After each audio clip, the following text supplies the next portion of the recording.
Olá, seja muito bem-vindo. Eu sou o professor Jair Luiz Reis e vamos refletir um pouco sobre a unidade da igreja. Para isso, partimos primeiro de João 17, 11, 20.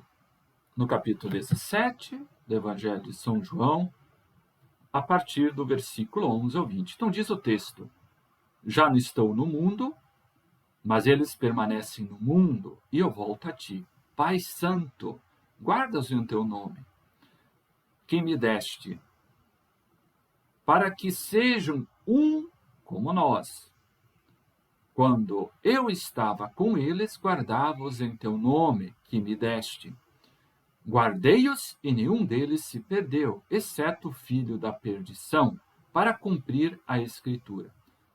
Agora, porém, vou para junto de ti e digo isso no mundo, a fim de que tenham em si minha plena alegria.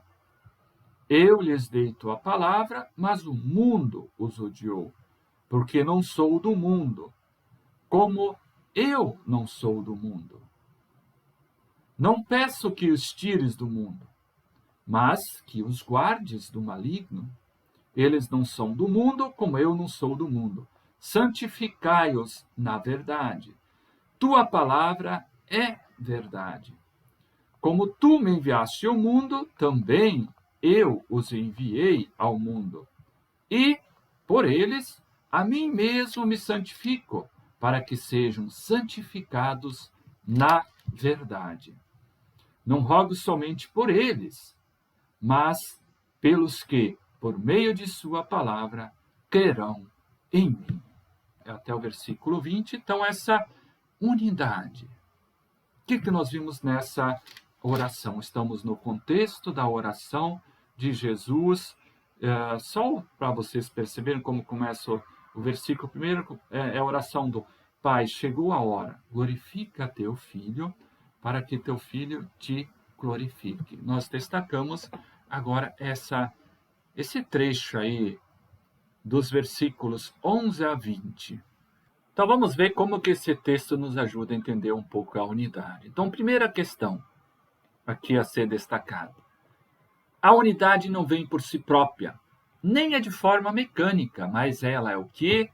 É dom de Deus e precisa ser solicitada, querida. Então, a imagem da unidade é o próprio Deus. Por isso que no texto nós vemos essa relação do Pai e do Filho. Então, o parâmetro para a compreensão dessa unidade é essa unidade que existe entre o Pai, o Filho, claro, e o Espírito Santo. Essa unidade a partir da Trindade. Então, se ela nos é comunicada. Mas, cada vez mais, nós precisamos também rezar por essa unidade. Nós precisamos rezar para que a igreja se mantenha nesta unidade que é confiada pelo próprio Deus. Então, o prisma da unidade da igreja é a comunhão existente entre o Pai e o Filho. Da mesma forma como Cristo revela totalmente o Pai, a igreja precisa estar totalmente em Cristo. Segundo aspecto, já tínhamos antecipado um pouco. A unidade, a referência é sempre o próprio Deus, que nós contemplamos na história como Pai, Filho e Espírito Santo. Aqui posto mais em evidência a relação Pai-Filho, devido ao contexto da oração sacerdotal que nós rezamos e nós olhamos.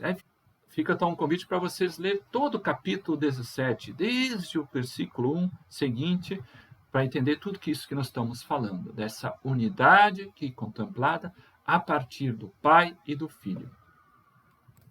Terceiro aspecto, então, o reconhecimento do próprio Cristo pelos seres humanos depende da unidade da igreja, visto que a igreja torna visível o próprio Cristo. Quando não há unidade na igreja, acaba não dando plena visibilidade ao próprio Cristo. Vejam como é importante esse testemunho enquanto igreja. Então, reconhecer o próprio Cristo, passa também para a unidade. E às vezes a gente vê pessoas fazendo críticas claramente a esse aspecto e dizendo que dentro do contexto da igreja, muitas vezes não é percebida toda essa unidade que Cristo trouxe, essa unidade que Cristo quer, essa unidade que nós precisamos rezar para que ela cada vez mais esteja presente. Então, reconhecimento, olhamos para Cristo para a igreja. Mas a igreja precisa ser esse sinal visível da ação do Cristo em seu seio.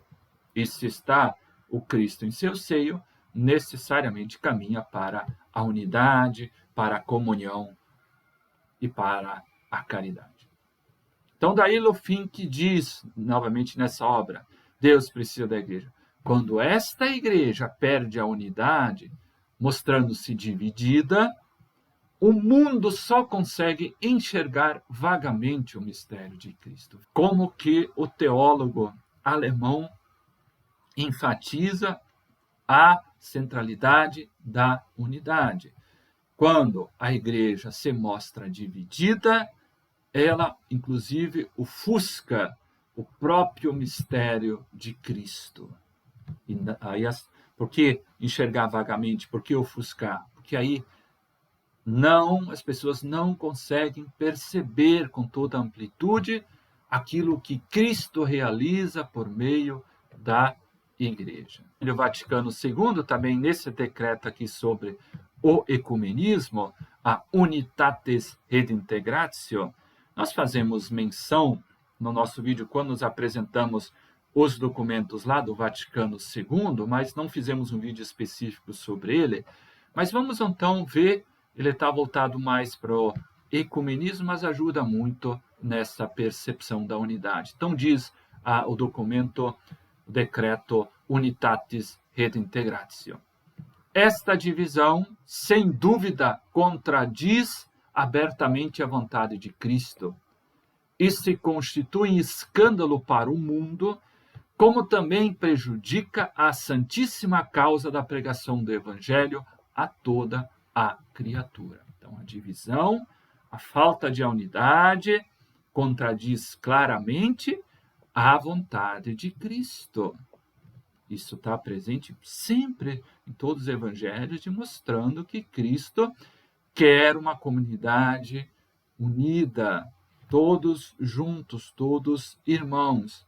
E, ao mesmo tempo, diz o documento, se constitui um escândalo para o mundo. Em vez de ser um testemunho vivo, é um escândalo, porque prejudica demais a pregação, a missão de levar o evangelho a toda criatura, que é o mandato do próprio Cristo. Então, a unidade da igreja é uma afirmação de realidade já existente, uma meta a sempre ser alcançada.